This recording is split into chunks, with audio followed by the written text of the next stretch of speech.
Hi, welcome in. It's Shaped by Kate. Today's yoga flow is going to be inspired by our sun salutation B flow.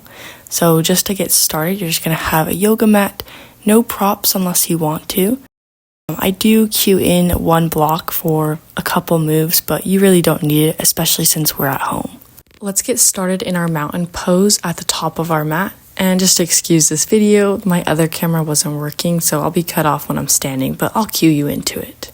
Take a deep inhale and reach for the sky, and then as you exhale, just sweep your arms to the ground and find your first forward fold. In all the poses that I cue, feel freedom in adding extra movement. Then when you're ready, go ahead and inhale, flatten out your back, find a half lift. Reach the crown of the head forward, exhale, come back to that fold. Inhale, roll up to your mountain pose, nice and slow and a steady pace. Let's inhale, reach for the sky again in your upward salute. Exhale, swan dive, forward fold. In your forward fold, I want you to bend your knees super generously while keeping those heels on the ground, almost as if you're trying to touch your arms. So as you can see, I'm trying to touch my triceps or the back of my arms each time I bend my knees. Head can lift up so you find space. Then on that next inhale, find your half lift. Let's move on, plant the hands and step into your plank pose. Then you can reach those hips back, find downward facing dog, finding movement or stillness. Next pose, set the knees down on your yoga mat and let's find tabletop. Make sure those hands are stacked underneath the shoulders, knees under the hips, and let's find our cat-cows. Inhale, squeeze the shoulder blades together, look up. Exhale, round the spine, tuck the chin, and move at your own pace. In your yoga practice, there should always be this theme of freedom in your flow and practice. So always making sure you're listening to your body or your mind. If there's a need for an extra movement, add that in. After your next cat pose, let's find neutral tabletop. Inhale, lengthen the right leg back with the toes curled under and just rock forward and back 1 or 2 times. Then inhale, lengthen the left arm forward, pick up the right toes. Exhale, crunch that elbow and knee together. Inhale to your bird dog. Good. Exhale, crunch it in. Inhale to lengthen. Exhale, one more crunching in. And then you can just release back into your tabletop pose. Other side, reach the left toes back, maybe rock forward and back a couple times. Right arm reaches forward, lift into your bird dog. Exhale, crunch knee to elbow. Inhale to lengthen. Continue 2 more times at the pace of your inhale, exhale.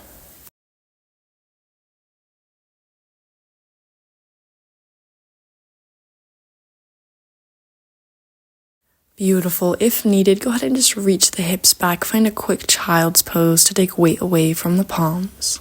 Inhale, go ahead and round the spine up to tabletop. Lengthen both legs back this time into your plank. Reach the hips back, find downward facing dog. Lift the heels and ripple into your plank pose. We're going to hang out here for a moment. Think of your body split from left to right. Both left and right sides are trying to hug into your center midline.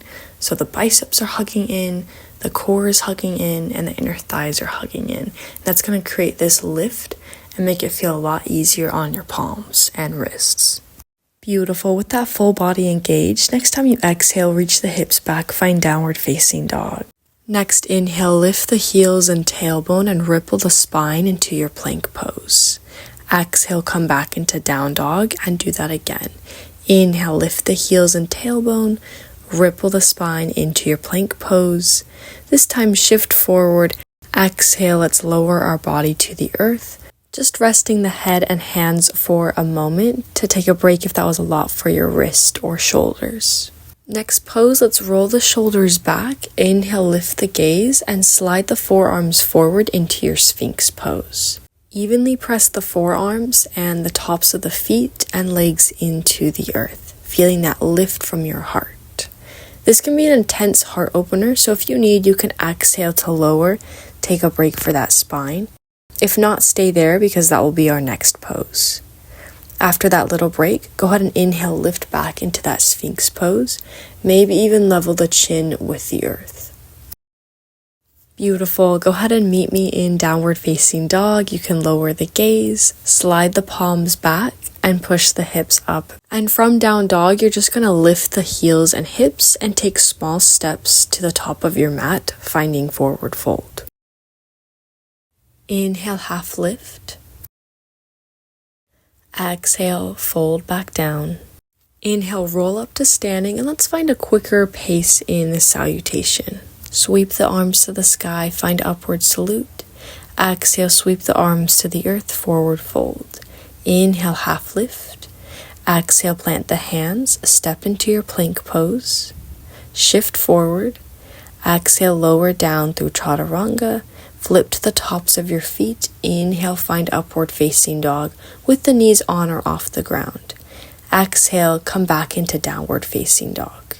Now we're going to hop those feet to the top of our mat, and you can either take 1, 2, or 3 hops, either landing in a half lift or fold, whichever one maybe tends to feel more natural today. Beautiful. From there, we're going to repeat that flow. You can take it more at your own pace, and we'll end in Malasana or Yogi Squat. So go ahead and inhale, reach your arms to the sky, upward salute.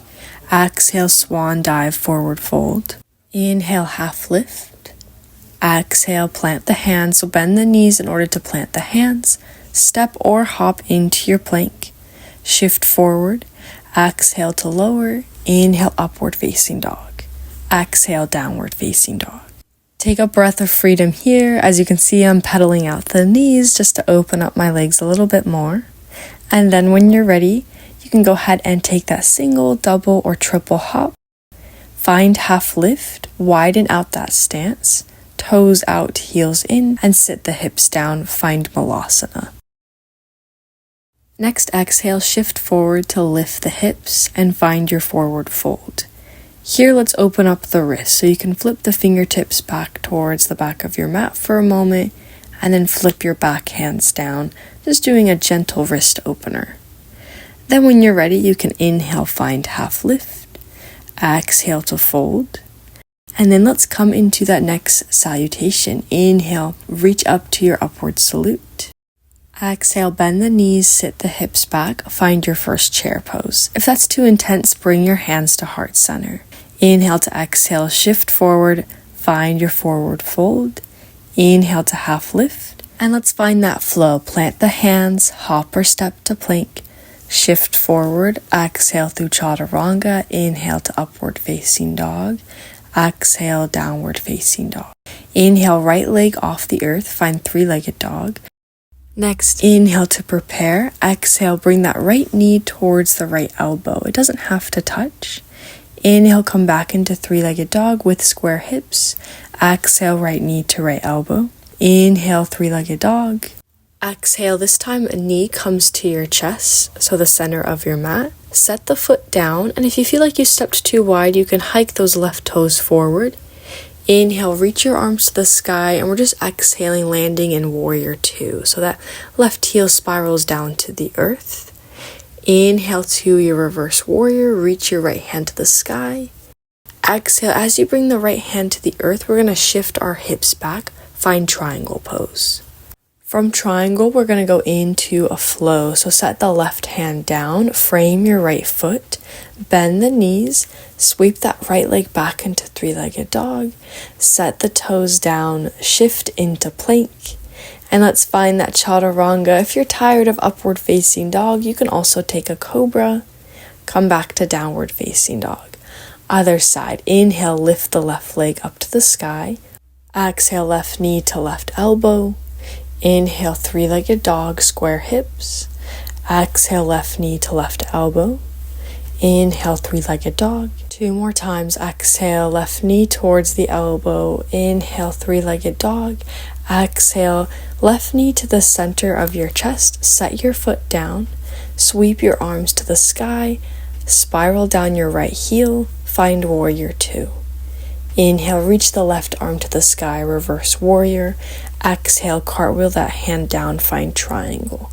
So if that space is a little bit too long, remember you can always shorten your stance especially for triangle pose.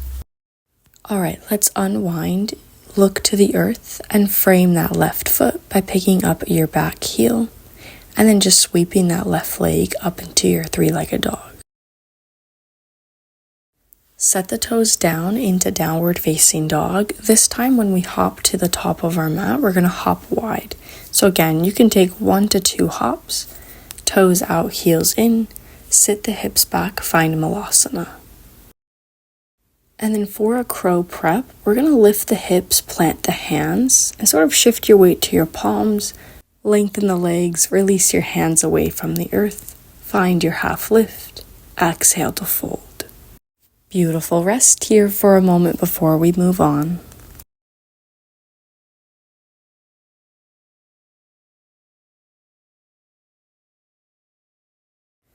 Starting from the tailbone, dip it down. Inhale, roll up to your upward salute, sweeping those arms to the sky. And then let's find one more swan dive back down to the earth. Find forward fold. Here's where you can grab that pillow or block and set it at the top of your mat for our crow pose. Once you've set that up, go ahead and just make your way to a plank, hopping or stepping, and then reach those hips back, find downward facing dog. Then we're going to find another restful pose before our crow, set the knees down and find a child's pose. This just gives us a moment to roll out those wrists. So you can make fists with your hands and roll those knuckles into the earth. Now let's inhale, come into your tabletop, stack your hands underneath your shoulders, and just alternate between opening up the wrist and your back hands. So you can press back hands to the earth, and then flip the fingertips to your knees, and sort of rock forward and back. Kind of just do what comes natural to you in opening up those wrists. Once you're done with that wrist prep, curl the toes under, lift the hips, downward dog. From downward dog, you're going to look to the top of your mat, walk the toes a few steps forward so your toes are kind of behind the heels of your hands. Once you get close, you're going to bend the knees and elbows generously. Keep those hips lifted, shift your weight onto your palms, and then as you shift forward, your toes should lift off the earth. Now, obviously, I'm not using a block or pillow, but if you were, it's kind of just there to take away that fear of falling on your face. When you want to take a break from that crow pose, you can just sit the hips back either in yogi squat, or you can also fall on your glutes, and then rest in that downward facing dog. Option to add on, rather than walking the toes up, you're going to hop them wide, bend the knees and elbows, and shift into that crow pose. Rest after 1 to 8 rounds of breath. This is where I really like to do crow pose at home because the carpet can kind of build confidence because it's a lot softer than a gym floor. Or you can also use as many blankets or pillows to stack in front of your forehead so that you don't have this fear of falling in front of other people or getting a bunch of props from the yoga closet. If 2 crows were enough for your practice, you can go ahead and go into a seated position. If not, let's try that again. You can try it with the hop into it or just go straight into your inversion. One thing I will say about using a block or a pillow is, as you can see here, when I set my forehead down, my gaze is brought to the back of my mat. Sometimes it is just helpful though to build that confidence, but typically in crow pose, that gaze is forward. So just something to remember. Wherever you're at, start to make your way onto your backs. As you're heading there, go ahead and start to reflect over that crow pose, maybe how it felt during this practice. Crow pose is such a great pose to come to love and feel confident in yoga because most inversions build off of crow. Once you're on your back, go ahead and bring the soles of your feet to the edges of your mat, palms by your side, and you're just going to rock those knees from left to right. Now, if you maybe didn't like crow this time around, always remember that yoga isn't about these fancy tricks. You can come to any modification, so toes can always stay on the earth in your crow. Alright, next time those knees rock to the right, go ahead and just press that inner knee towards the earth. If that's not enough weight, we're just going to pick up that right ankle, set it on top of the left knee, and draw it down. Then if that's not enough of a stretch for you, Reach the hands above your head. Clasp the hands together and lean to the right, opening up that whole left thigh and side body. Release that pose whenever you're ready. Sway the knees to the left and let's switch sides. New pose since we're on a new side, so you can lift that left ankle and set it over your right knee. Then inhale, reach the hands up to the sky. Clasp the hands and lean to the left, opening up your whole side body. Our next pose is Savasana, so you can release whenever you're ready.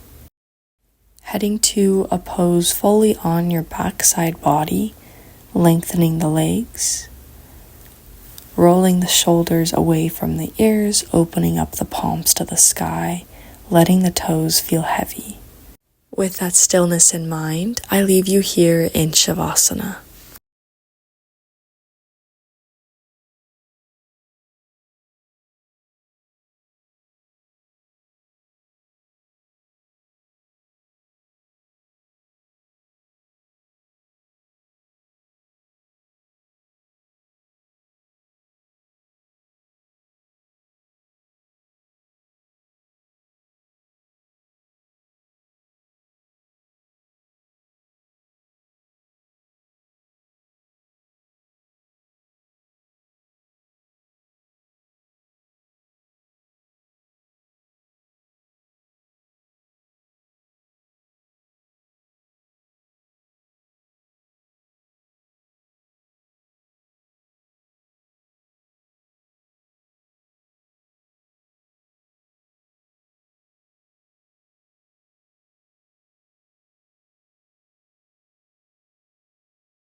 You're welcome to continue your Savasana. If you're ready to end your practice, you can head to that fetal pose, rolling off to a favorite side, taking a couple rounds of breath there.